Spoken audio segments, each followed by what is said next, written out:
पराठा बनवताना स्टफिंग बाहेर येतं किंवा तो पराठा खूप फुगतो, अशा बऱ्याच तक्रारी असतात. पण हे सगळं टाळण्यासाठी मी तुम्हाला काही टिप्स सांगणार आहे. तर बघूयात आपण हा पराठा कसा बनवायचा.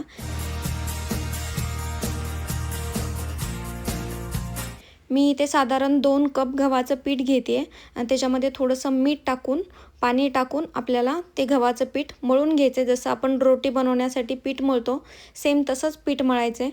तुम्ही माझ्या चॅनलला अजून सबस्क्राईब केलं नसेल तर करून घ्या आणि बेल आयकॉन ऑन करायला विसरू नका. म्हणजे मी जेव्हा जेव्हा नवीन रेसिपी अपलोड करेल तेव्हा तुम्हाला त्याचं नोटिफिकेशन येईल. तर बघा इथे आपली घट्ट कणिक अशी मळून झालेली आहे. त्याला आता मस्त आपल्याला मुरण्यासाठी एक 15 मिनटं ठेवून द्यायचं आहे. तोपर्यंत आपण स्टफिंगची तयारी करून घेऊयात. इथे मी साधारण 5 बटाटे घेतलेत उकडून. कधी कधी काय होतं, स्टफिंग बाहेर येतं किंवा तो पराठा खूप फुगतो, असे बरेच प्रॉब्लेम असतात. म्हणून इथे मी हाताने बारीक मॅश केले त्याला. आता आपण मसाले टाकूयात. लाल मिर्च टाकली 1 चमचा, टेस्टीसाठी जिरे टाकलेत अर्धा चमचा, थोडीशी हळदी टाकायची आणि इथे आपण ओवा टाकणार आहोत. ओव्याने आपल्या पराठ्याला एकदम जबरदस्त टेस्ट येते, म्हणून आपण इथं ओवा टाकणार आहोत. आणि बारीक कट करून मी एक कांदा घेतला आहे, तो कांदा टाकला आहे आणि थोडीशी कोथिंबीर टाकली आणि यामध्ये 1 चमचा मीठ टाकून आपल्याला हे पूर्ण मिश्रण मिक्स करून घ्यायचं आहे. तुम्ही नॉर्थमध्ये पाहिलं असेल पराठा कसा कडक होतो किंवा त्याच्यामधलं जे स्टफिंग असतं ते बाहेर येत नाही किंवा लेयर बाय लेयर असतं, त्याचप्रमाणे आज आपण पराठा बनवणार आहोत. आणि तुम्ही बघू शकता आलू आपले एकदम जे स्टफिंग आहे एकदम सॉफ्ट झालेलं आहे. आता आपण हे मुरण्यासाठी पीठ ठेवलं होतं, ते पीठ आता एकदम सॉफ्ट झालेलं आहे आपलं. त्याला थोडंसं तेल लावून आपण अजून सॉफ्ट करून घेऊयात. तुम्हाला माहिती आहे आपण पीठ कसं मळतो त्याच्यावर पण डिपेंड आहे की आपला पराठा हा कसा होणार. इथे बघा आपलं पीठ तुटत नाही आहे, म्हणजे याचा अर्थ आपलं पीठ हे मस्त मळून झालेलं आहे. तर आता आपण ह्याचा पराठा बनवायला घेऊयात.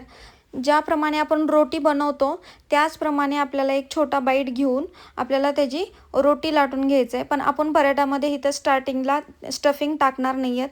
हीच बेस्ट ट्रिक तुम्हाला मी आज सांगणार आहे. इथे आपण गोल रोटी लाटून घेणार आहोत. जसे आपण नॉर्मल रोटी लाटतो त्याचप्रमाणे आपल्याला इथं रोटी लाटून घ्यायची. आणि इथे लाटताना रोटी आपल्याला एकदम पतली लाटायची नाही आहे, थोडीशी जाड ठेवायची. तुम्ही बघू शकता मी थोडंसं जाड ठेवलेलं आहे. आणि इथे रोटीचे 4 जे कॉर्नर आहेत ते आपल्याला लांब करून घ्यायचे आहेत. तुम्ही बघू शकता मी इथे वरच्या साईडला आणि खालच्या साईडला चारी बाजूने मी इथे लांब कॉर्नर करून घेतलेले आहेत.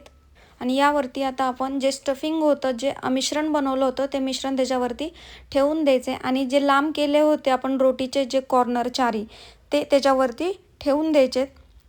आपला हा पराठा एकदम कडक होणार आहे आणि जो स्टफिंग आहे ते बिलकुल बाहेर येणार नाही आहे. आता तुम्ही बघू शकता मी बनवताना की माझं स्टफिंग हे बिलकुल बाहेर येणार नाही आहे आणि चारी कॉर्नरमध्ये आपलं हे स्टफिंग जाणार आहे. कधी कधी काय होतं आपण पराठा बनवतो पण जे मिश्रण आहे ते एकदम मध्ये राहतं, साईडला जात नाही. तर या पराठ्यामध्ये पूर्ण साईडला जाणार आहे.